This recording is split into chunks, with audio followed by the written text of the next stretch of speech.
मुख्यमंत्री देवेंद्र फडणवीसांचं मिशन 100 दिवस 1.5 लाख नव्या कर्मचाऱ्यांची भरती सुरू करण्याचे फडणवीसांचे आदेश। अतिरिक्त मुख्य सचिव प्रधान सचिवांना फडणवीसांच्या सूचना। पारदर्शकता, गतिशीलता, प्रामाणिकता यावर अधिक भर द्या असं फडणवीसांनी म्हटलंय। केंद्र सरकारचा पुरेपूर वापर राज्याच्या प्रगतीसाठी करून घ्या असं देवेंद्र फडणवीस यांनी म्हटलंय। 1.5 लाख सरकारी कर्मचाऱ्यांची भरती सुरू करण्याचे फडणवीसांचे आदेश। 100 दिवसांचा कार्यक्रम प्रत्येक विभागानं सादर करा, मुख्य सचिव प्रधान सचिवांना सूचना।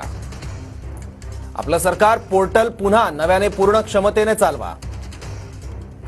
दिल्लीत महाराष्ट्र सदनाच्या माध्यमातून स्वतंत्र कक्ष उभारा। वॉर रूम आणखी कार्यक्षम करून त्यात कोणते प्रकल्प असावे याची नव्यानं रचना करावी। तंत्रज्ञानाचा वापर करून सर्व अडचणी दूर करा। सर्व संकेतस्थळ हे आरटीआय फ्रेंडली करा।